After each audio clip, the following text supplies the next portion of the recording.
હયાતીમાં હક દાખલ કર્યો ચાહે વારસાઈ દાખલ કરી, જો કુટુંબમાં ખરેખર મિલકત લેવી ને કુટુંબના વડાએ, એટલે જેના નામે મિલકત હોય, આમાં જેટલા ધોળા છાપડાવાળા છે એ બધાયને, બરોબર, અને જેને ક્રિકેટનું મેદાન થઈ ગયું છે એ બધાયને, નાની ઉંમરે મેદાન થઈ ગયું લાગુ પડતું નથી.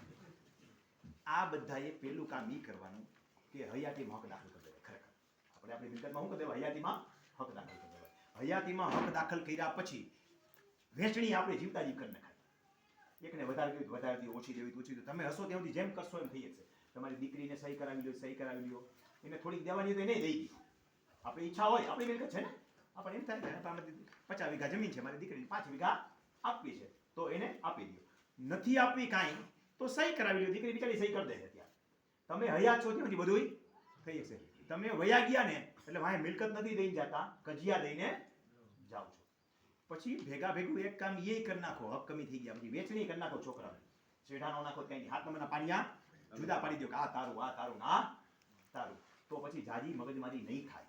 ગોબરું મૂકીને જાઓ ને એટલે તમારી પરસેવાની કમાણીથી વાહેથી બીજા કોઈ ખાટશે, કે વાહે ગજિયા થવાના છે. તો હવે આપણે વારસાઈ દાખલ કરી દીધી, વેચણી હમણાં પછી આપણે પછી હક કમી શીખવાડું છું. એ પહેલા વેચણી અંગેનું સ્વઘોષણા પત્ર, અને જો આને સુગંધનામા રૂપમાં લીધું તો સુગંધનામાના રૂપમાં બે વસ્તુ એક જ છે. એને સ્ટેમ્પ પેપર 300 રૂપિયાનો વાપરવાનો થાય. એવા આપણે સીધી લીટીના વારસદારોની કૌટુંબિક વચનના કિસ્સાની અંદર સ્વઘોષણા પત્ર કેવું હોય, કેવી રીતે બનાવશો એનું સેમ્પલ મેં તમને બધાને આપી દીધું છે, ભરતા શીખવાડું છું.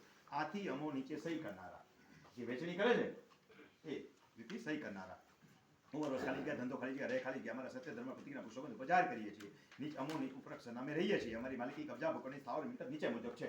બધાના નામ હશે ને તો એ વેચણી થાય ને. સંયુક્ત નામ હોય તો જ વેચણી થાય ને, કે એકલા નામની વેચણી થાય?